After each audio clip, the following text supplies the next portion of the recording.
آج کی ویڈیو ہماری جو ہے ایک ججمنٹ کو ڈسکس کرے گی، جس میں ہم ڈیٹیل سے ڈسکس کریں گے کہ اس ججمنٹ میں بیرون ملک جو ہمارے اوورسیز بھائی ہیں، جو ہمیں ریمیٹنسز بھیجتے ہیں، ترسیلات بھیجتے ہیں، ان کی ترسیلات جو ہے کس طریقے سے آنی چاہیے، اور یہ ترسیلات جو ہے ایک کیس ہے جس کی اوپر ایک آنریبل کورٹ نے ججمنٹ دی ہے، تو اس کو تفصیل سے ڈسکس کریں گے۔ اور آپ ذرا سوچیں کہ ملک پاکستان سے دور جو ہے وہ محنت کی کمائی پاکستان میں بھیجتے ہیں، اور توجہ کریں کہ اگر ایک کاغذ کے ٹکڑے کی وجہ سے وہ خطرے میں پڑ جائے تو یہ کہانی بھی جو ہے اسی ایک ججمنٹ کے بارے میں ہے، جو کہ کسی بھی پریشانی سے بچا بھی سکتی ہے اور اسی میں الجھا بھی سکتی ہے۔ ذرا سوچیں، کوئی شخص قانون کے مطابق کوئی شخص کر رہا ہو اور بینکنگ چینل وغیرہ بھی یوز کر رہا ہو، اور اچانک اس کو ٹیکس کا نوٹس آ جائے، اور وجہ کیا؟ ایک سرٹیفکیٹ کی کمی۔ کیا یہ ناانصافی نہیں ہے؟ یہ کوئی فرضی کہانی نہیں ہے، یہ ایک حقیقی خطرہ ہے، جو کہ بہت سارے سمندر پار پاکستانیوں کو یہ خطرہ پیش آتا ہے۔ تو یہ سارا معاملہ ایک دستاویز کے ارد گرد گھومتا ہے جس کو PRC سرٹیفکیٹ کہتے ہیں۔ یہ اس بات کا ثبوت ہے کہ قانونی طور پہ رقم باعث صحیح ہے۔ مسئلہ یہ ہے کہ بینک اکثر یہ سرٹیفکیٹ جاری نہیں کر پاتے، اور پیسہ کیونکہ کئی بینکوں سے اور کئی ممالک سے ہوتا ہوا آتا ہے، تو ان کو ایک چیلنج ہوتا ہے کہ وہ اس کو ٹریک کر سکیں۔ تو حقیقی طور پہ اس کو سمجھتے ہیں، یہ کہانی ایک ٹیکس دہندہ کی ہے جس نے سب کچھ ٹھیک کیا، بیرون ملک سے انہوں نے پیسے بھیجے، جائیداد خریدی، اور پھر اس کو ایک ایسی جنگ میں گھسیٹ لیا گیا جس کا اس نے تصور ہی نہیں کیا۔ تو متحدہ عرب امارات سے ایک ٹیکس دہندہ نے اپنے قانونی چینل سے فارن کرنسی اکاؤنٹ میں پیسے بھیجے، اور یہاں پھر اہم بات یہ ہے کہ یہ رقم پاکستانی روپیز میں تبدیل نہیں کی گئی، اور اسلام آباد میں پراپرٹی خریدنے کے اوپر براہ راست اسی کرنسی میں منتقل کر دی۔ مطلب ہر قدم جو ہے وہ شفاف اور قانونی تھا۔ اور پھر کہانی میں انٹری ہوتی ہے FBR کی، فیڈرل بورڈ آف ریونیو کی۔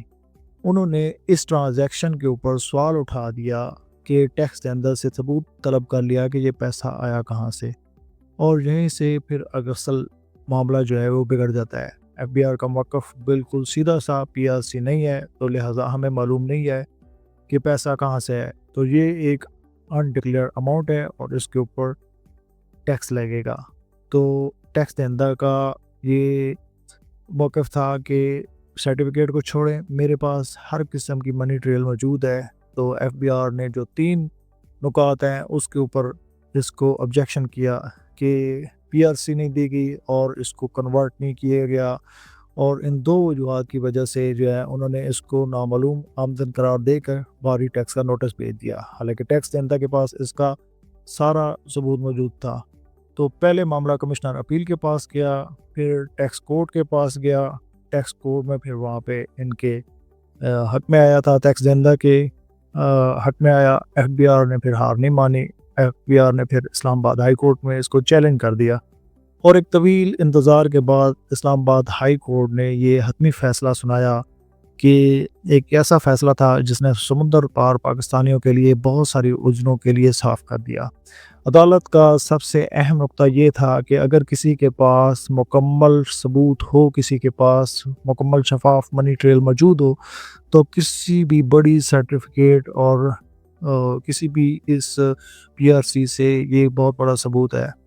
عدالت نے نامعلوم آمدنی کے اوپر جو دفعہ 111 ٹیکس دہندہ کے اوپر ٹیکس لگاتی ہے، تو یہاں پہ اس کا سوال نہیں پیدا ہوتا۔ تو آمدنی نے کو ٹیکس دہندہ نے بالکل جسٹیفائی کر دیا، تو اس وجہ سے پہلا پوائنٹ ان کا مسترد کر دیا گیا، اور عدالت نے یہ بھی ثابت کیا کہ اگر اس کو پاکستانی روپیز میں کنورٹ نہیں بھی کیا تو پھر بھی جو ہے یہ ویلڈ ہے اور الاؤ ہے۔ اس کو بالکل پاکستانی کنورٹ نہیں کیا گیا روپیز میں، لیکن اس کے باوجود پھر بھی جو ہے یہ آمدنی نامعلوم نہیں ہے، مکمل طور پہ قانونی ہے۔ آخر کار ٹیکس دہندہ کو مکمل فتح حاصل ہوئی۔ عدالت نے FBR کے ٹیکس نوٹس کو کالعدم قرار دیا اور ٹیکس دہندہ کو تمام الزامات سے بری کر دیا۔ یہ کیس ایک فرد کا تھا، جو کہ ایک فیصلے کے اثرات جو ہیں وہ تمام سمندر پار پاکستانیوں پہ مرتب ہوتے ہیں۔ یہ ایک بہت بڑی خوشخبری ہے، اس میں ایک عملی مسئلہ بھی چھپا ہے۔ تو اس پورے کیس میں سب سے بڑی خوشخبری کیا ہے؟ وہ یہ ہے کہ اب قانون آپ کے ساتھ ہیں۔ اگر کسی کے پاس رقم کا ریکارڈ ہے، PRC ہو یا نہ ہو، اس سے فرق نہیں پڑتا، کرنسی تبدیل کرنے یا نہ کرنے سے اس سے فرق نہیں پڑتا، قانونی طور پہ کیس مضبوط ہے۔ لیکن یہاں پہ ایک اہم سوال ہے، کیا قانون حق میں ہے؟ لیکن ایک عام آدمی کے لیے اس سسٹم سے لڑنا اتنا آسان ہے، لیکن حقیقت یہ ہے کہ قانونی طور پر صحیح ہونے کی بھی ایک قیمت ہے۔ اپنا حق ثابت کرنے کے لیے کیا کچھ نہیں کرنا پڑتا ہے، اس میں سالوں کا وقت لگتا ہے، پھر وکلاء کی فیسز بھی ہیں، اور سب سے بڑھ کر ذہنی دباؤ اور پریشانی بھی ہے کہ کیا ہوگا۔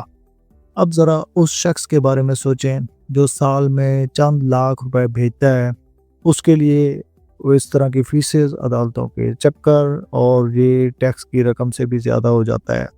تو ایسی صورت میں بہت سارے لوگ لڑنے کی بجائے خاموشی سے ٹیکس ادا کر دیتے ہیں۔ تو آخر میں سوال یہ پیدا ہوتا ہے کہ اسلام آباد ہائی کورٹ کا یہ جو فیصلہ ہے ایک بہت بڑی کامیابی ہے، لیکن کیا یہ زمینی حقائق کو بدل پائے گا؟ کیا قانون تو ساتھ کھڑا ہے، لیکن نظام بھی کیا ساتھ کھڑا ہو پائے گا؟ یہ ایک ایسا سوال ہے جو کہ ہر پاکستانی جو سمندر پار بیٹھا ہے اس کے ذہن میں ہے، اور یہ آپ کا بھی ہوگا۔ اگر آپ کا ہے، کومنٹس میں اپنی رائے کا اظہار ضرور کیا کریں۔ میرے چینل کو لائک کریں، شیئر کریں، سبسکرائب کریں، تاکہ زیادہ سے زیادہ لوگوں کو فائدہ ہو۔ Thanks for watching. اللہ حافظ۔